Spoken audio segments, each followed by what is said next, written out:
Mr. Co-President Nigel Farage, freedom and democracy. Well, good morning, Mr. Van Rompuy. You've been in office for 1 year, and in that time the whole edifice is beginning to crumble. There's chaos.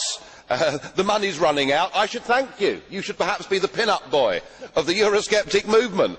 But just look around this chamber this morning. Just look at these faces. Look at the fear.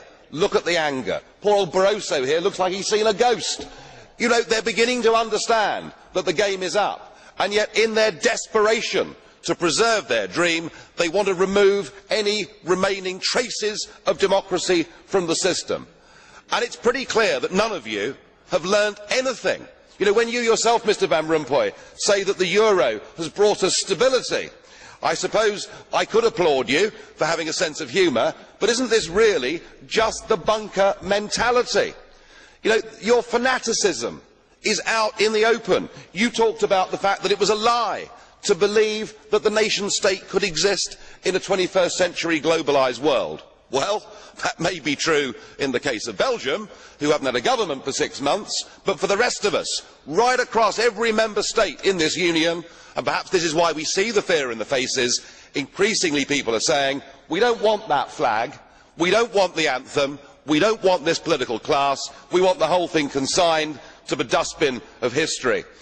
And we had the Greek tragedy earlier on this year, and now we have the situation in Ireland. Now I know that the stupidity and greed of Irish politicians has a lot to do with this. They should never ever have joined the euro. They suffered with low interest rates, a false boom and a massive bust. But look at your response to them. What they're being told, as their government's collapsing, is that it would be inappropriate for them to have a general election. In fact, Commissioner Rehn here said they had to agree their budget first before they'd be allowed to have a general election. Just who the hell do you think you people are?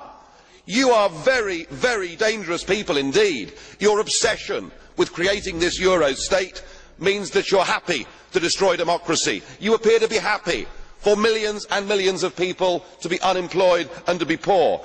Untold millions must suffer so that your Euro dream can continue. Well, it won't work, because it's Portugal next. With their debt levels of 325% of GDP, they're the next ones on the list, and after that, I suspect it'll be Spain. And the bailout for Spain would be 7 times the size of Ireland, and at that moment, all of the bailout money has gone. There won't be any more.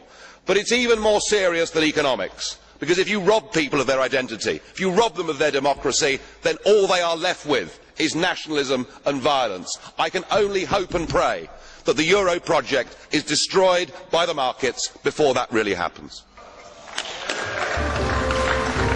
Thank you.